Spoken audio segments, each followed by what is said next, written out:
नमस्कार दोस्तों, मैं डॉक्टर स्वप्निल सागर जैन निरामय होम्योपैथी के अपने इस YouTube चैनल पर आप सभी का बहुत बहुत स्वागत करता हूं। दोस्तों, पिछले एपिसोड में हमने बात की थी नक्स वोमिका के बारे में कि नक्स वोमिका किस तरह से पेशेंट होता है, उसके मेंटल सिम्टम्स किस तरह के होते हैं, हेड के सिम्टम्स किस तरह के होते हैं, उसके अलावा उसके जो आईज के सिम्टम, नोज के सिम्टम, स्टमक के सिम्टम, एब्डोमेन के सिस्टम किस तरह के होते हैं। ये 6-7 ऑर्गन्स मैंने आपको बता दिए थे। अब हम बात करते हैं कि इसका जो एब्डोमेन होता है वो किस तरह का होता है। अभी मैंने आपको स्टमक के बारे में बताया, अब हम नीचे पहुंचते हैं पेट पर। और इसका जो ज्यादातर जो सिम्टम्स होते हैं वो डिस्टेंशन के होते हैं, इंडाइजेशन के होते हैं। आप इसको ऐसे समझ सकते हैं कि जो व्यक्ति इतने लंबे समय तक काम कर रहा है, घंटों एक ही जगह एक ही पोजीशन में बैठा हुआ है, उसकी जो इंटेस्टाइन है वो बिल्कुल सही से काम नहीं करने वाली, क्योंकि इंटेस्टाइन में मूवमेंट्स ही नहीं हो रहे हैं। इसके कारण जो उसका डाइजेशन है वो प्रॉपर नहीं हो पाता है, इंडाइजेशन की उसको प्रॉब्लम रहती है, तो फिर उसको बहुत सारे पेट में दर्द हो सकता है, क्रैम्प्स हो सकते हैं, कॉन्स्टिपेशन की शिकायत हो सकती है, क्रोन्स डिसीज हो सकता है, अल्सरेटिव कोलाइटिस उसको हो सकता है। और इसके अलावा उसको बहुत ज्यादा इरिटेबिलिटी हो सकती है पेट में दर्द के कारण। और इसके साथ साथ पेट में दर्द के साथ साथ बैक में भी उसको दर्द होने लगता है। तो ये सारे जो सिम्टम्स हैं ये नक्स वोमिका में एब्डोमेन के अंतर्गत आते हैं। इसी के साथ साथ रेक्टम के बारे में भी मैंने आपको बताया कि कॉन्स्टिपेशन की शिकायत होती है, 2-2 3-3 बार उसको दिन में जाना पड़ता है, उसके बाद भी उसका जो बॉवेल है वो सही से काम नहीं करता है, रेक्टम इजीली खाली नहीं होता है और उसको दिन में 3 बार 4 बार 2 बार कभी कभी कभी आधे आधे घंटे में भी उसको फ्रेश होने के लिए जाना पड़ सकता है। यदि हम बात करें कि ब्लैडर से रिलेटेड यानी कि यूरिनरी ब्लैडर से रिलेटेड यदि हम सिम्टम्स की बात करते हैं, तो इसमें सबसे इंपॉर्टेंट जो सिम्टम आता है वो होता है सिस्टाइटिस का सिम्टम, यानी कि ब्लैडर की जो वॉल होती है उसमें होने वाले इंफेक्शन का के बारे में। इस तरह का जो पेशेंट होता है उसको कांस्टेंट अर्जिंग होती रहती है, यूरिन जाना है, बार बार यूरिन जाना है, हर आधे घंटे में, हर 1 घंटे में, फिर 2-2 3-3 बूंद कभी कभी यूरिन होती है, या फिर इस तरह की यूरिन होती है कि शुरू में अच्छा प्रेशर बन जाता है, उसके बाद 4-5 बार उसको ड्रिबलिंग हो जाती है।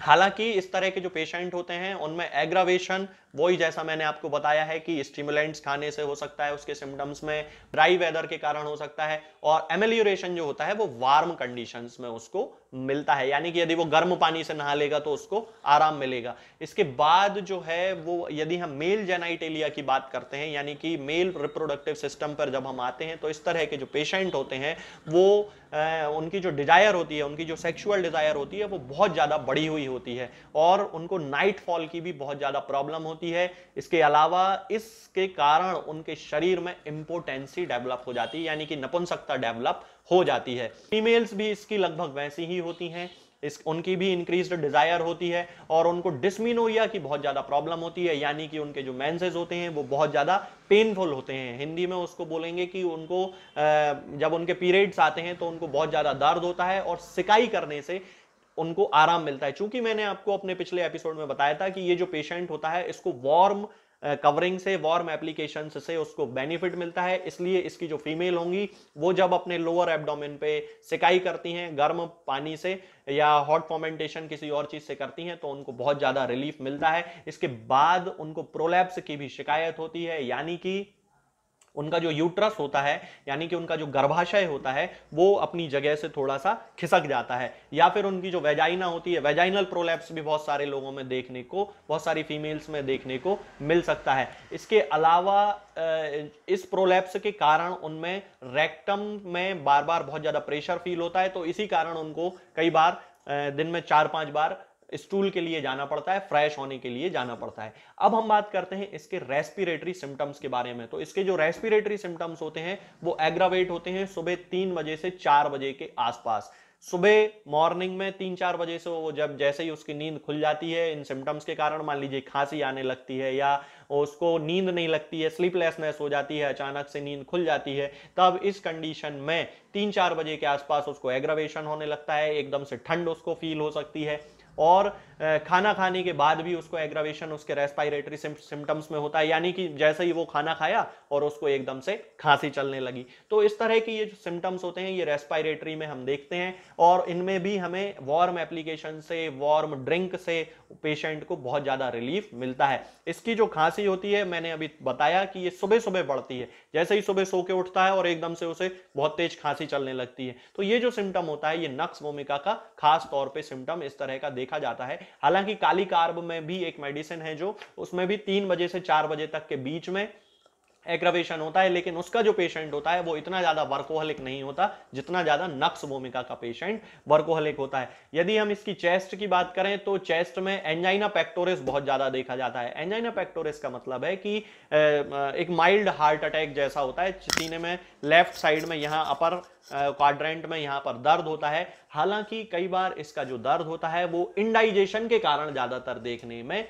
मिलता है, यानी कि वो इंडाइजेशन के कारण है, उसको कोई स्टमक से रिलेटेड प्रॉब्लम है, कोई एब्डोमेन से रिलेटेड प्रॉब्लम है, कॉन्स्टिपेशन है, इसके कारण उसको फॉल्स एंजाइना उसमें देखने में मिलता है। इसके जो पेशेंट होते हैं उनमें पाल्पिटेशन बहुत ज्यादा होते हैं। पाल्पिटेशन का मतलब होता है कि उनके जो हृदय की गति होती है वो एकदम से बहुत तेज हो जाती है और वो पूरे शरीर में महसूस की जा सकती है। यानी कि सीने पे हाथ रखेंगे तो ऐसा जो है चेस्ट ऊपर नीचे होती हुई दिखाई देगी, हाथों में पल्सेशन महसूस होगा। इस कंडीशन को पाल्पिटेशन बोलते हैं। और ये सारे जो सिम्टम्स होते हैं ये स्टिमुलेंट्स के खाने से, यानी कि मान लीजिए तंबाकू वो खाता है, अल्कोहल खाता है, पीता है, इसके अलावा अचार बहुत ज्यादा खाता है, स्पाइसी फूड बहुत ज्यादा खाता है, इन सब के इस्तेमाल से उसमें पाल्पिटेशंस जो हैं वो बहुत ज्यादा देखने को मिलते हैं। अब यदि हम बात करें इसकी बैक से रिलेटेड तो उनको बहुत ज्यादा दर्द होता है और उस दर्द का कारण होता है उसका पोस्चर।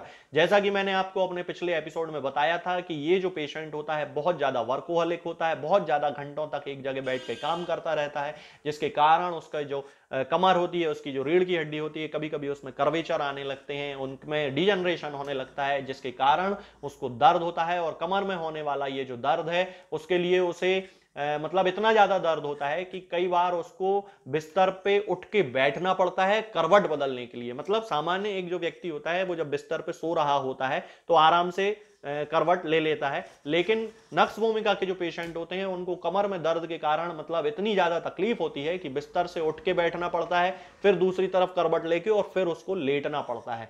ये जो सारे सिम्टम होते हैं ये नक्स वोमिका के होते हैं। इसके बाद यदि हम एक्सट्रीमिटीज की बात करें, यानी कि हाथ पैरों की बात करें, तो नक्स वोमिका जिसे हिंदी में कुचला बोला जाता है, इसमें स्ट्राइकनाइन पाया जाता है। और स्ट्राइकनाइन का यह सिम्टम होता है कि वो हाथ पैरों में जर्क कराता है। जर्क मतलब एकदम से इस तरह से हाथ पैरों में महसूस होना, ओपिस्थोटोनस हो जाना, रीढ़ की हड्डी कर्व होने लगती है, जबड़ा जो है, ये जॉ जो है एकदम से खुलने लगता है, बंद नहीं होता है, बहुत ज्यादा टाइट हो जाता है, और जो है मसल में स्पाज्म आने लगते हैं, क्रैम्प्स आने लगते हैं। इस तरह के ये जो सिम्टम्स होते हैं वो नक्स वोमिका के पेशेंट में देखे जा सकते हैं। तो डायबिटिक न्यूरोपैथी के केसेस में नक्स वोमिका बहुत अच्छा काम कर सकती है यदि उसके सिम्टम्स पेशेंट से मिल रहे हो, क्योंकि डायबिटिक न्यूरोपैथी के जो केस होते हैं उनमें पेशेंट्स के हाथ पैर बहुत ज्यादा दुखते हैं, बहुत ज्यादा उनको तकलीफ होती है, तब हम नक्स वोमिका पेशेंट के सिम्टम से मैच करके उनको दे सकते हैं। और अगला सिम्टम होता है स्लीपलेसनेस। ये बहुत इंपॉर्टेंट सिम्टम होता है। इसके पीछे कारण है कि पेशेंट बहुत ज्यादा लंबे समय तक काम करता है, स्टिमुलेंट्स का यूज करता है, शराब पी ली, तंबाकू खा लिया, बहुत ज्यादा चाय पीता है, एक कॉफी फिर 2 कॉफी फिर 4 कॉफी, इस तरह से वो यूज करता रहता है, जिसके कारण उसको नींद नहीं आती है। जब वो सोने की कोशिश करता है तब भी चूंकि उसकी बॉडी में इस तरह के स्टिमुलेंट्स का प्रभाव रहता है तो उसको बिल्कुल भी नींद नहीं आती है। सुबह 3-4 बजे के आसपास वो उठ जाता है और जैसे ही उठता है उसको रेस्टलेसनेस होने लगती है, घबराहट होने लगती है, खांसी चलने लगती है, जैसा कि मैंने अभी आपको बताया था। चूंकि ये जो बंदा होता है ये एकदम बिजनेस माइंडेड होता है, मतलब उसे अपने काम से मतलब है, तो जैसे ही सुबह सोकर उठेगा तो उसको लगेगा कि अरे मुझे आज ये काम पे करना है, मुझे आज वो काम करना है। तो जो बंदा लगातार इस तरह अपने बिजनेस के बारे में सोच रहा है उसको नींद कैसे आ सकती है। तो ये जो सारे सिम्टम्स होते हैं ये उसकी नींद से रिलेटेड होते हैं। अब जब उसको रात में नींद नहीं लगेगी तो दिन में उसे नींद आने लगती है। तो नींद आती है लेकिन उसके बाद भी वो चूंकि वर्कोहलिक है तो बिल्कुल काम करता रहता है, आंखों में स्ट्रेन आने लगता है और इसके कारण उसको फोटोफोबिया की शिकायत हो जाती है। यदि हम इसके सपनों की बात करते हैं तो चूंकि ये जो व्यक्ति होता है ये फास्टिडियस होता है, इरिटेबल होता है, तो इसके सपने भी उसी तरह के होंगे, क्योंकि हमारे सपने जो है वो हमारे सबकॉन्शियस माइंड को रिप्रेजेंट करते हैं। तो इसके जो सपने होंगे वो भी लड़ाई झगड़े वाले होंगे, झगड़ालू प्रवृत्ति का होता है चूंकि ये, तो इसको सपने आएंगे कि आज उसने किसी अपने कलीग से लड़ाई कर ली, या उसकी लड़ाई उसके फादर से हो गई या अपने भाइयों में आपस में लड़ाई हो गई, बच्चा जो होगा वो जब सपने देखेगा तो वो देखेगा कि स्कूल में किसी ने उसका पेन ले लिया और उसने उससे लड़ाई कर ली। चूंकि ये तो फास्टिडियस है तो उसका जो पेन उसका था, जब वो उसका है तो उसको यूज करना है। बच्चों का एक खास सिम्टम होता है कि ये जो बच्चे होते हैं इनको अपनी चीजें किसी से शेयर करना बिल्कुल भी पसंद नहीं होता। मान लीजिए एक घर में दो बच्चे हैं, तो यदि उनके पेरेंट्स ने किसी एक बच्चे को ब्लू कलर की टी शर्ट दिलाई है और एक बच्चे को व्हाइट कलर की टी शर्ट दिलाई है, अब यदि उन्होंने एक जिसके पास ब्लू टी शर्ट है उससे बोला कि आप अपनी टी शर्ट अपने भाई को दे दो, तो वो बिल्कुल शेयर नहीं करेगा, बल्कि उसके मन में ये आ जाएगा कि मेरे पेरेंट्स मुझसे ज्यादा मेरे भाई को प्यार करते हैं या मेरी सिस्टर को प्यार करते हैं। इस तरह का जो नेचर होता है वो नक्स भूमिका के पेशेंट में बहुत ज्यादा देखने को मिलता है। तो दोस्तों यही नक्स भूमिका की खासियत होती है, यही सारे सिम्टम्स नक्स भूमिका के होते हैं। मैंने 2 एपिसोड्स में 2 पार्ट्स में इस मेडिसिन को समझाया है। आप इसके पूरे सिम्टम्स से मैच करके इस मेडिसिन का उपयोग कर सकते हैं। पोटेंसीज की जहां तक बात आती है, ये 1M पोटेंसी है। 1M पोटेंसी का यूज हमें डिपेंड करता है कि पेशेंट के सिम्टम्स की इंटेंसिटी कैसी है, उसकी क्रॉनिसिटी कितनी है। यदि बहुत ज़्यादा मेंटल सिम्टम्स बहुत ज़्यादा उससे मैच कर रहे हैं तब हम 1M पोटेंसी यूज़ कर सकते हैं, और बहुत ज़्यादा पैथोलॉजिकल सिम्टम्स उससे मैच कर रहे हैं तो हम 200 पोटेंसी से शुरू कर सकते हैं, और इस तरह से हम नक्स भूमिका यूज़ कर सकते हैं। तो दोस्तों आज के लिए फिलहाल इतना ही। आगे के वीडियोस में हम बात करेंगे कुछ और नई बीमारियों और उनकी होम्योपैथिक दवाओं के बारे में। तब तक के लिए जय हिंद, जय भारत। दोस्तों, होम्योपैथिक दवाओं को खाने का सबसे अच्छा तरीका होता है कि हम हमेशा खाली पेट इन दवाओं को खाएं। जिन दवाओं को दिन में केवल एक बार खाना है उन्हें सुबह खाली पेट खा लेना चाहिए। मुंह में अच्छे से कुल्ला करके, गार्गल्स करके मुंह को साफ कर लेना चाहिए, और उसके बाद हमें होम्योपैथिक दवाई खा लेना चाहिए।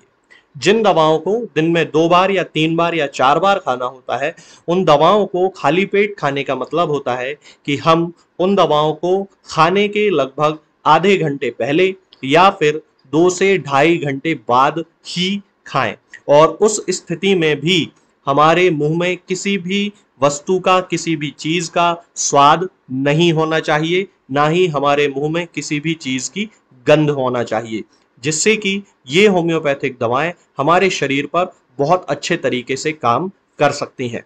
तो हमें हमेशा ये ध्यान रखना है कि जब भी हम होम्योपैथिक दवा खाएं, हमेशा खाली पेट खाएं और हमारे मुंह में किसी भी चीज का स्वाद या किसी भी चीज की स्मेल ना हो। अब बहुत सारे लोग ये सोचते हैं कि हम कच्चा प्याज खा सकते हैं या अदरक खा सकते हैं या हींग खा सकते हैं या इलायची खा सकते हैं या नहीं। बिल्कुल, आप इन चीज़ों का इस्तेमाल कर सकते हैं। होम्योपैथिक दवाओं को खाते समय आप इन सभी चीज़ों को बड़ी आसानी से खा सकते हैं। बस याद ये रखना है कि जब भी आप होम्योपैथिक दवा खाएं, इनमें से किसी भी वस्तु का, किसी भी चीज़ का स्वाद आपके मुंह में ना हो। यानी कि जब भी आप इन्हें खाएं तो इनके खाने से या तो आधे घंटे पहले होम्योपैथिक दवा खा लें या फिर इन्हें खाने के 2-2.5 घंटे बाद, जब कि आपने मुंह में अच्छे से कुल्ला कर लिया हो, अच्छे से गार्गल्स कर लिए हो, तब इन होम्योपैथिक दवाओं को खाएं। तो आपको हमेशा होम्योपैथी के सबसे अच्छे रिजल्ट देखने को मिलेंगे। लोग गलती यही कर देते हैं कि वो प्याज खाना छोड़ देते हैं, कच्चा प्याज, लहसुन, अदरक, हींग सब खाना छोड़ देते हैं, लेकिन फिर भी उनको मुंह में सफाई ना होने के कारण होम्योपैथिक दवाओं का अच्छा रिजल्ट देखने को नहीं मिलता है।